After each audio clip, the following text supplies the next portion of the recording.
মহাশিবরাত্রি হিন্দু ধর্মের একটি অন্যতম উৎসব, যা প্রতি বছর ভগবান শিবের পুজো অর্চনা করে অনুষ্ঠিত করা হয়। মহাদেবের ভক্তরা সারা রাত ওম নমঃ শিবায় মন্ত্র জপ করতে থাকে। প্রাচীন ধার্মিক তথ্য হিসাবে এই দিন মা পার্বতী আর বাবা ভোলেনাথের বিয়ে হয়েছিল। এছাড়াও অন্যান্য তথ্য হিসেবে এই দিন ভগবান শিব সমুদ্র মন্থন থেকে বেরিয়ে আসা বিষ নিজের কণ্ঠে ধারণ করেছিলেন। ভারত ছাড়াও নেপাল এবং হিন্দু ধার্মিক দেশে শিবরাত্রি পালন করা হয়। আজকের ভিডিওটিতে আমি আপনাদের জানাবো এই বছর শিবরাত্রি কবে, ব্রত পালনের জন্য কতক্ষণ সময় পাবেন, মহাশিবরাত্রির 4 প্রহরের পুজোর সময়সূচি, শিবরাত্রি ব্রত পালনের নিয়ম এবং প্রয়োজনীয় উপকরণ। এছাড়াও মহাদেবকে তুষ্ট করতে শিবরাত্রির দিন মহাদেবকে কোন কোন ফুল নিবেদন করবেন।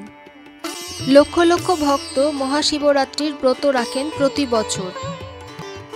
2025 সালে শিব চতুর্দশী তিথি শুরু হচ্ছে 26শে ফেব্রুয়ারি, বাংলা 13ই ফাল্গুন, সকাল 9:42 থেকে। শিব চতুর্দশী তিথি সমাপ্ত হবে 27শে ফেব্রুয়ারি, বাংলার 14ই ফাল্গুন, সকাল 8:31। সূর্যাস্ত থেকে পরবর্তী সূর্যোদয় পর্যন্ত 4 প্রহর, প্রতি প্রহর 3 ঘন্টা করে।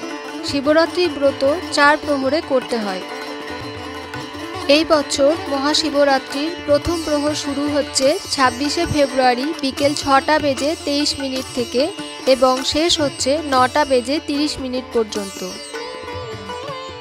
দ্বিতীয় প্রহর শুরু হচ্ছে 26শে ফেব্রুয়ারি 9:30 থেকে এবং সমাপ্ত হবে 27শে ফেব্রুয়ারি রাত্রি 12:40 পর্যন্ত।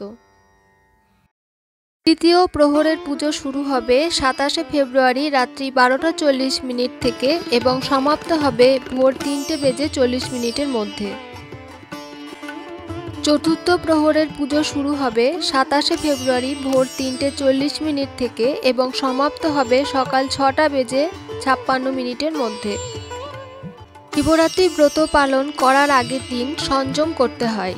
এই দিন সেদ্ধ চালের ভাত বা আমিষ খেতে নেই। আতপ চালের সেদ্ধ ভাত খাওয়ার নিয়ম এই দিন। এছাড়া কেউ চাইলে ময়দার তৈরি খাবারও খেতে পারেন, তবে সাধারণ লবণ এই দিন ব্যবহার করা যাবে না, শুধুমাত্র সন্দক লবণ দিয়েই রান্না করতে হয়।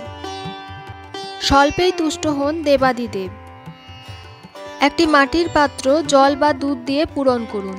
এতে কিছু বেলপাতা, ধুতুরা, আকন্দ ফুল, চাল ইত্যাদি রাখুন।